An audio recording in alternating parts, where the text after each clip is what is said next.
Tim Satgas COVID-19 di Kelurahan Duri, Kosambi, Cengkareng, Jakarta Barat merazia dan membubarkan kerumunan muda-mudi yang tengah asik nongkrong dan makan di sejumlah warung makan.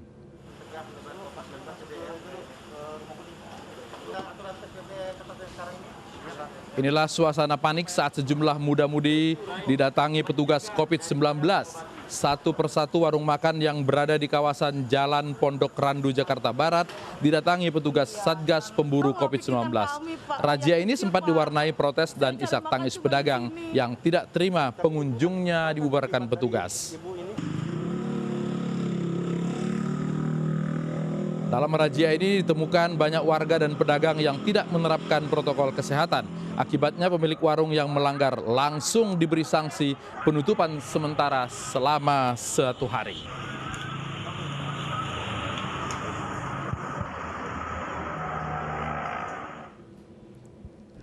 Razia seperti ini akan terus ditingkatkan mengingat jumlah pertambahan pasien positif COVID-19 harian terus naik. Hari ini kembali memecahkan rekor. Ada 12.818 orang yang positif pada hari ini, menyebabkan jumlahnya menjadi 882.418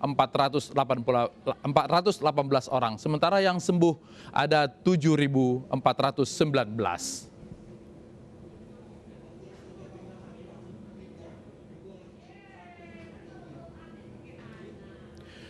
Kepolisian berencana akan memanggil artis Raffi Ahmad terkait pelanggaran protokol kesehatan yang dilakukannya usai menjalani vaksin. Tidak hanya artis Raffi Ahmad, pemilik rumah tempat pesta berlangsung juga akan dipanggil.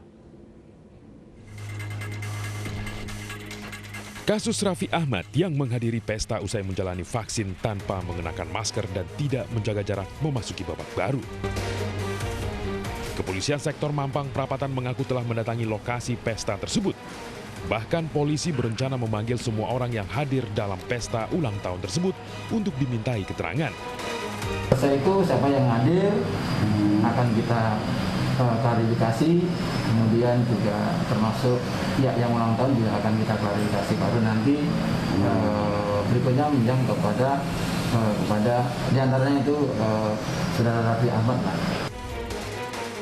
Senada dengan Kapolsek, Camat Mampang membenarkan adanya pesta tersebut. Dan memang kegiatan itu adalah kegiatan yang sifatnya undangan, ya mungkin ya sampai saat ini undangan khusus ya, jadi kehadirannya pun hanya puluhan orang saja, ya. Dan sampai saat ini ya sedang ditangani oleh Polsek Mampang Perapatan. Kasus Raffi Ahmad menjadi perbincangan hangat di media sosial, bahkan menimbulkan pro kontra di antara netizen.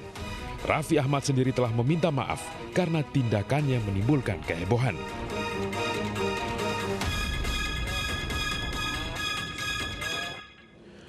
Karena melanggar protokol kesehatan, maka Raffi Ahmad kemudian dipanggil oleh kepolisian.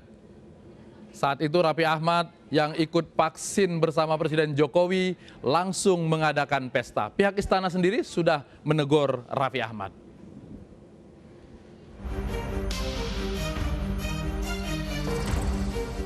Kepala Sekretariat Presiden Heru Budi Hartono menegaskan Satuan Tugas Penanganan COVID-19 telah menegur artis Raffi Ahmad yang lalai menjalankan protokol kesehatan. Tindakan Raffi dianggap membuat sosialisasi vaksinasi terganggu. Padahal selama ini protokol kesehatan dengan memakai masker, menjaga jarak, dan mencuci tangan belum maksimal dijalankan masyarakat. Kemarin Raffi Ahmad divaksin di istana. Tentunya harapannya adalah bahwa bisa memberikan, mensosialisasikan tata cara setelah sosok seorang itu divaksin. Tetap jaga jarak, tetap jaga menggunakan masker, tetap cuci tangan, dan tentunya pembatasan untuk berkumpul. Kerumunan Raffi Ahmad bersama rekannya sangat disayangkan karena di hari yang sama ia telah divaksinasi COVID-19 bersama Presiden Joko Widodo di Istana Negara. Setelah mendapat teguran dari Satuan Tugas COVID-19 dan kecaman dari sejumlah artis, Raffi Ahmad akhirnya meminta maaf melalui akun media sosial terkait viral foto berkerumun tanpa masker usai divaksinasi. Raffi Ahmad mulanya menyampaikan permohonan maaf kepada Presiden Joko Widodo dan seluruh masyarakat Indonesia melalui akun media sosialnya. Raffi berjanji akan lebih mematuhi protokol kesehatan. Terkait kejadian tadi malam, saya ingin sedikit klarifikasi tapi sebelumnya saya ingin meminta maaf yang sebesar-besarnya, meminta maaf kepada Bapak Presiden Jokowi, kepada seluruh staf yang ada di Sekretariat Presiden, dan juga sekali lagi minta maaf untuk seluruh masyarakat Indonesia atas peristiwa tadi malam. Jadinya semalam itu bukan di tempat umum, tetapi memang di rumah pribadi salah satu ayahnya teman saya. Di situ kondisinya juga memang sebelum masuk rumahnya mengikuti protokoler, tapi pas di dalam kebetulan saya lagi makan, tidak pakai masker dan ada yang foto. Tapi apapun itu, saya juga minta maaf karena kejadian ini jadi heboh. Sekali lagi pun saya mengingatkan juga untuk kalian, untuk semuanya, untuk saya juga, untuk semuanya tetap kita mentaati protokol kesehatan 3M. Dan saya juga tidak ingin mengecewakan banyak pihak, apalagi kemarin saya juga alhamdulillah sekali beruntung banget saya mendapatkan kesempatan untuk divaksin yang pertama. Ya, maka dari itu permintaan maaf saya untuk seluruh masyarakat Indonesia, untuk Pak Presiden, untuk semuanya yang sudah kemarin mempercayai saya mohon maaf sekali lagi. Untuk kedepannya pun akan dipanggil polisi, ditegur istana, banyak sekali yang diperoleh Raffi atas tindakannya mengadakan pesta setelah divaksin. Bahkan ada seorang pengacara publik yang berencana menggugat Raffi Ahmad. Dia adalah Abang David Tobing. Selamat malam Bang David. Selamat malam Bang. Kalau Abang sendirian di sana boleh dilepas maskernya dulu? Oh boleh ya? Ya. Bentar ya, kita harus taat prokes. Ya. Ya. Baik. Ngomong-ngomong ini saya masih di kantor. Kalau berkenan kita tidak lewat jam 7 ya, karena kantor harus tutup. Iya. Kita harus patuh kepada protokol kesehatan. Baik. Tidak sampai jam 7. Baik, Bang David. Kenapa Bang David harus menggugat Raffi Ahmad? Ya, jadi perlu saya tegaskan, saya memang sejak tahun 2000 itu dikenal sebagai lawyer publik, lawyer pembela konsumen. Jadi hal-hal yang memang menimbulkan perasaan publik atau membuat amarah publik itu saya sering mendapatkan pengaduan. Jadi ini awalnya saya mendapatkan pengaduan dari keluarga-keluarga yang korban COVID atau pernah mengalami COVID atau keluarganya ada yang meninggal karena COVID. Dan memang saya lihat apa yang dilakukan Raffi Ahmad ini ketika dia sudah ditunjuk mewakili ratusan juta milenial misalnya, tetapi dia itu malah sebaliknya, bukan memberikan influence atau pengaruh yang positif, malah memberikan pengaruh yang negatif. Ini sangat berbahaya. Dan permintaan maaf semata seperti kemarin di Instagram dengan keceriaannya, ya itu malah menyinggung perasaan gitu loh. Jadi saya putuskan tadi pagi, saya mendaftarkan gugatan. Oke, pasal yang dilanggar apa? Ya, pasal yang dilanggar beberapa aturan tentang protokol kesehatan, baik itu undang-undang, peraturan pemerintah maupun peraturan daerah.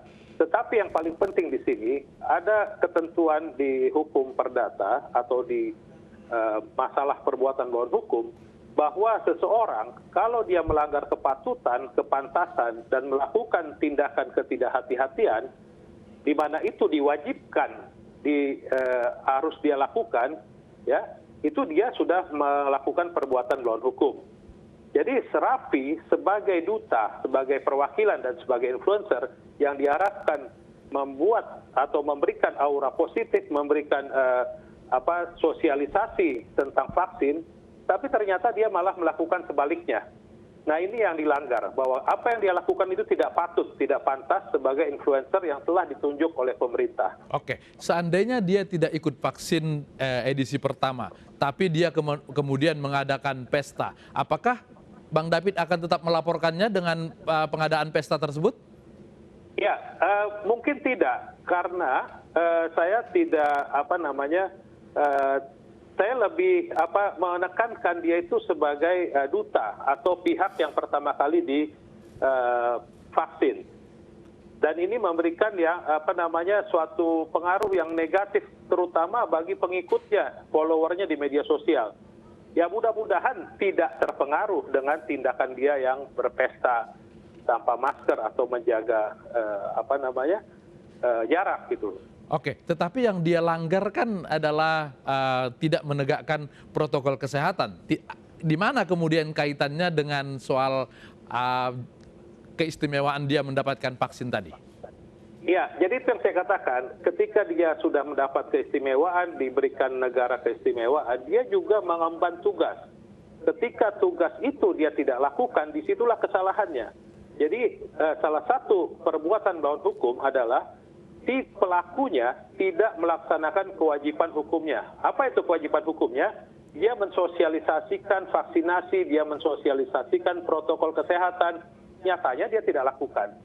Jadi mungkin awam tidak terlalu tahu bahwa kalau tidak ada pasal pun tapi melanggar kepatutan itu bisa dihukum. Itulah hukum yang paling utama juga gitu loh. Kalau melanggar kepatutan ini di dalam materi gugatannya Bang David ini apa hukumnya?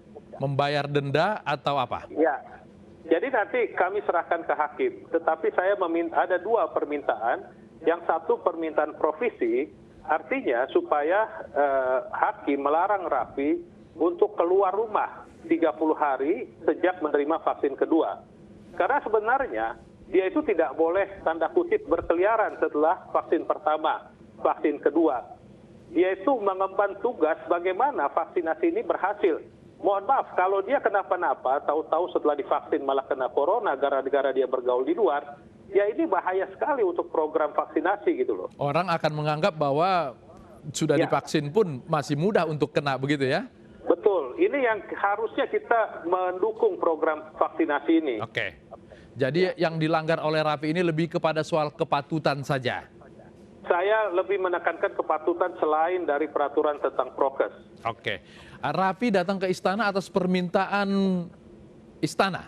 Apakah kemudian selain Raffi nanti gugatan ini akan berlanjut kepada orang yang menempatkan dia sebagai orang yang istimewa mendapatkan vaksin? Sebenarnya tidak, karena ketika dia sudah hadir di istana, dia menyanggupi hal-hal yang memang harus dia lakukan.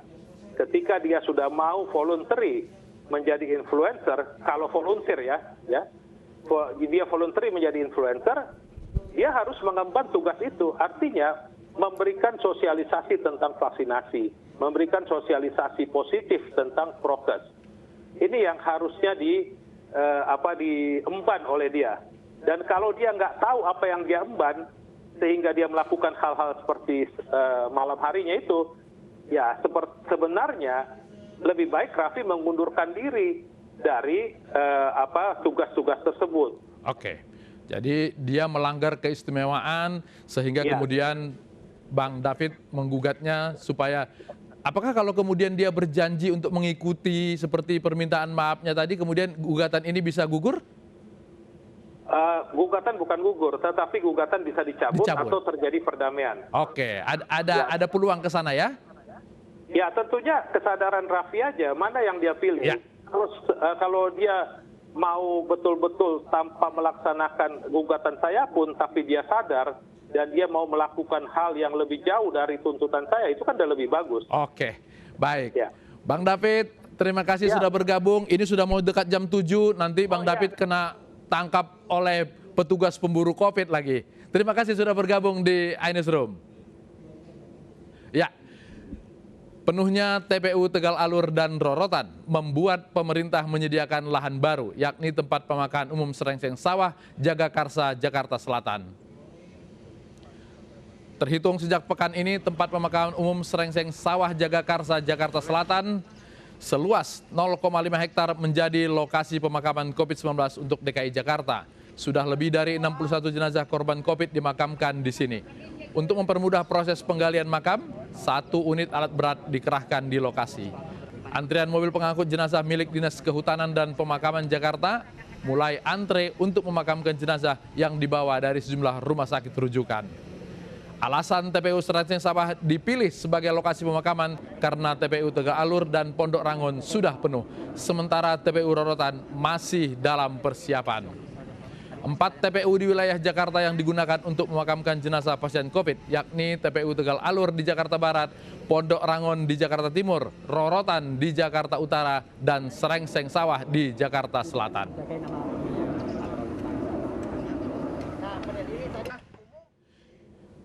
CPR pesawat Sriwijaya sudah ditemukan. Kami segera kembali.